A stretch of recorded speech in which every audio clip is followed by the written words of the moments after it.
Hello friends, नमस्कार, प्रणाम। मैं नीलम पांडे अपने यूट्यूब चैनल में आप सभी दोस्तों का स्वागत करती हूँ। आप सभी के बीच में एक बहुत ही प्यारा सा बेटी विदाई गीत लेके आई हूँ, विवाह गीत। आइए सुनते हैं। आशा करती हूँ आप लोगों को पसंद आए। प्लीज़ मेरा गीत पसंद आए तो वीडियो को लाइक कीजिए, शेयर कीजिए, प्यारा सा कमेंट जरूर दीजिएगा। प्लीज़ मेरे चैनल पर नए हैं तो मेरे चैनल को भी सब्सक्राइब कीजिए। आइए गीत का आनंद लेते हैं। बेटी जे चाली हाय अपने सासुर घर, मैया के दाल घराए जी। बेटी जे चाली हाय अपने सासुर घर, बेटी के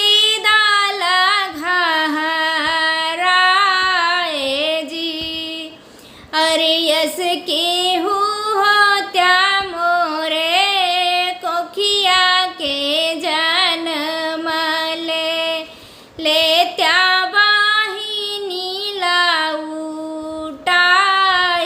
जी। और यस के हो त्या मेरी कोखिया के जन्म ले त्या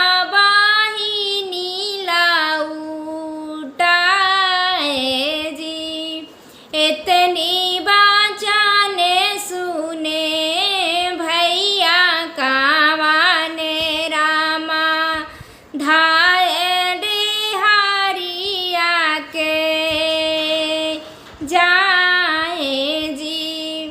इतनी बाचाने सुने भैया कावाने रामा धाय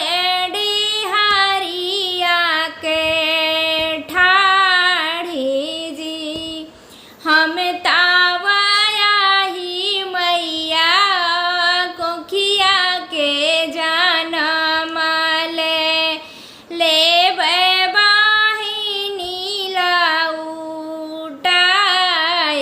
जी। एक बान गईले भैया दूसर बाना गाइले, तीसरे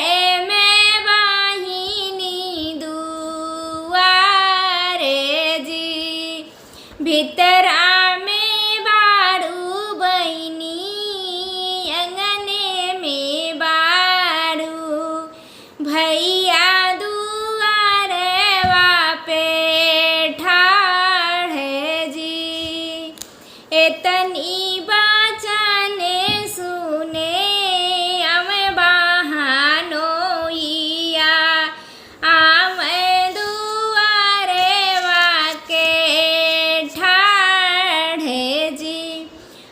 कौन जरूरत परी तोहरे हो सरवा, आया है बड़े भीनु सारे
बिसरे